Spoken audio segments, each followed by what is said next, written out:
Muy buenas tardes a todos los Galileo. presentes. Quien les habla y les saluda es el profesor Carlos Cernaque. Bienvenidos a un video más acerca de la historia del Perú. Y en estos momentos hablaremos de la República Aristocrática, como también algunos autores lo llaman el segundo civilismo, ¿no? Pero otros autores no, porque dentro de este tipo de espacio está uno de los presidentes del Perú, Nicolás de Piérola. Maldito traidor. Entonces, ¿qué sucedió en este espacio, ¿no?, de la República Aristocrática que se desarrolló en el año 1895 hasta el año 1919? ¿No?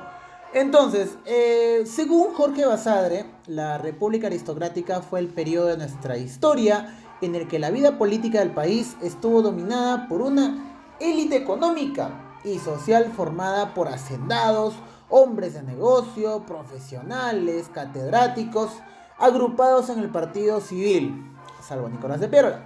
En cambio, los sectores populares y medios permanecían marginados en la vida política.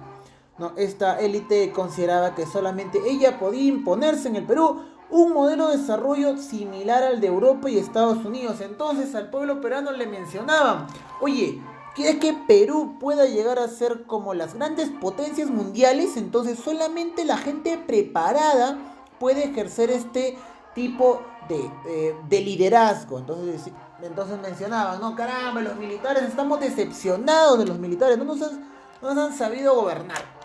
Entonces nosotros lo podemos realizar de una manera oportuna y adecuada, ¿no? Entonces, empezamos con Nicolás de Piérola. Hay que tener en consideración que dentro del contexto sociocultural, finales del siglo XIX, durante el segundo gobierno de Cáceres, el pueblo no quería como presidente, ¿no? Cáceres ya no era el adecuado para ser presidente. Entonces, razón por la cual se formó la coalición nacional, la unión del Partido Demócrata y Civil, ¿no? La coalición nacional, liderada por Nicolás de Piérola, derrotó a Cáceres, dando fin al segundo militarismo y dando origen a la República Aristocrática, ¿no? Algo así como lo que vimos ahora, ¿no? Votar por el mal menor, ¿no?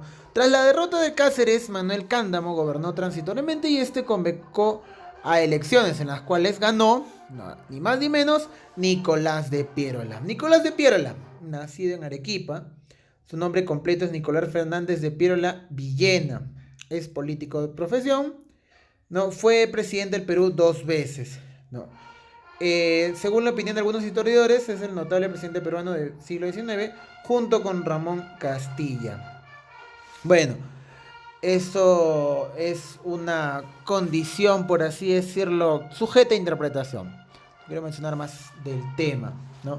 Entonces, en esa etapa los conflictos sociales y políticos se resolvían mediante la expansión económica, ¿no? Era una clase excluyente en donde eran autoridades cerrados, ¿no? Con el de adentro, pero abierto con el de afuera, ¿no? Vivían de las rentas, tenían un espíritu empresarial capitalista. Una de las mejores cosas que se hizo fue la recuperación de la economía peruana. Y es algo que rescatar, ¿no? En ese tipo de situación, ¿no?, en la República Aristocrática se recuperó la economía peruana. Pero lo único malo fue que los extranjeros tomen las empresas, las empresas de uno de los recursos minerales, ¿no? Las mineras, ¿no? Que hasta la actualidad se sigue viviendo esa realidad, ¿no? Los recursos naturales principalmente se van al exterior, no a nuestro país, ¿no?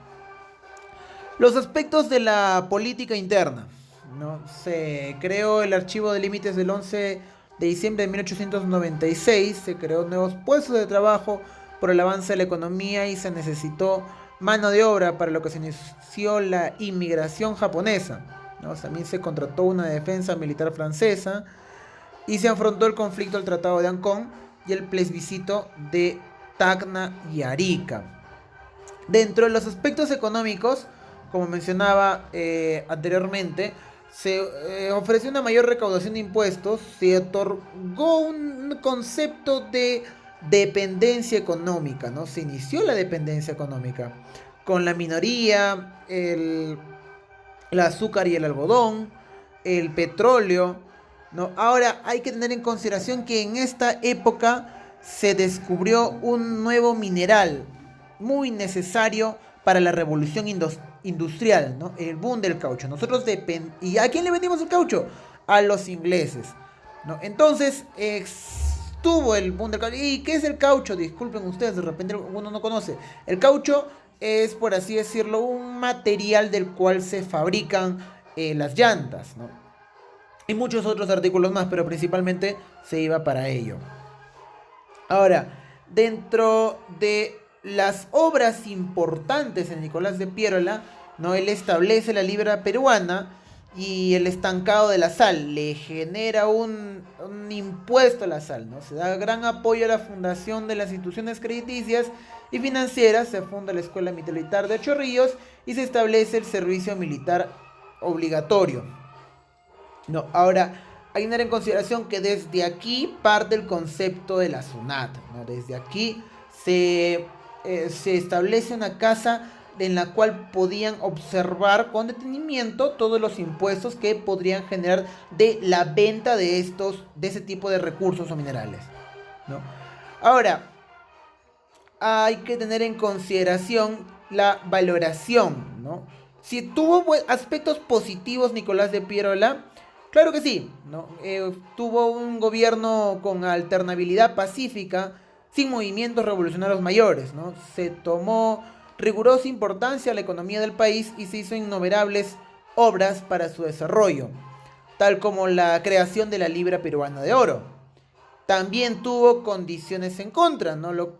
A Nicolás de Piérola lo calificaron de ingrato al tener una administración manipuladora con pocos beneficios particulares y sumamente patriotistas, ¿no? Tuvo afán por su gobierno, pero con el error de sacar provecho de él, ¿no? Uy, carambas, un presidente que saca el provecho del país. ¿De dónde habrá escuchado eso? No instauró un nuevo régimen sobre el Partido Demócrata, por lo que se causó la restauración civilista, ¿no? En conclusión, aún con los errores cometidos, el gobierno de Piérola fue de cierta manera positivo, ¿no? Al tener intenciones de proyectar su plan presidencial con esmero hacia un fin de progreso, principalmente económico, aunque también de varias otras áreas como la militar y las relaciones internacionales, ¿no? Podemos decir que lo consiguió en gran parte, sin embargo, nadie puede ser perfecto. A esto sumémosle la forma pacífica durante el periodo de su gestión. Fue uno de los más prósperos de esa época, ¿no? Y el que inició la reconstrucción nacional, por así decirlo. Bueno, hay que tener en consideración que estamos hablando ya en las épocas en la cual se tenía que recobrar Tacna y Arica. Teníamos que recobrar esos aspectos. Entonces, pasemos al siguiente presidente, Eduardo López de Romaña. ¿Qué obras realizó este presidente? ¿No? A ver, antes de ello, tendríamos que tener en consideración, también nacido en Arequipa, nombre completo Eduardo López de Romaña, primer presidente ingeniero y empresario de profesión. Tuvo estudios en Londres, apoyado por la Coalición Nacional, apoyado por los constitucionalistas.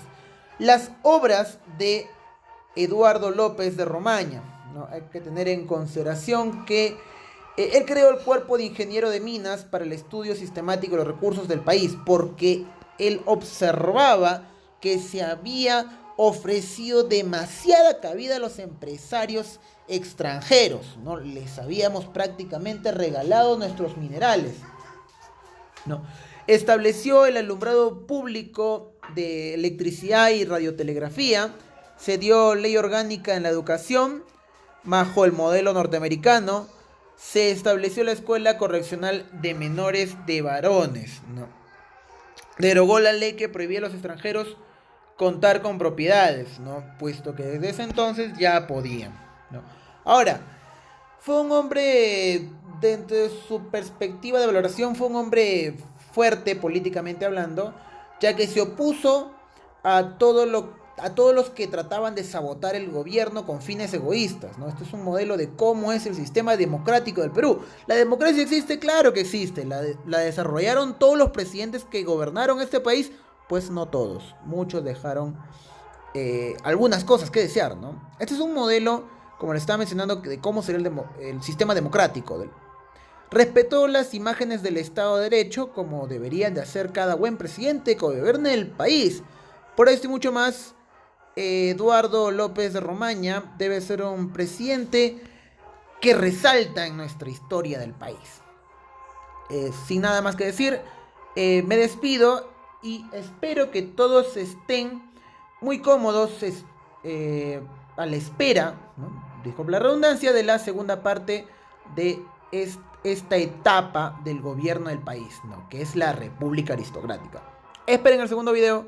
Muchísimas gracias.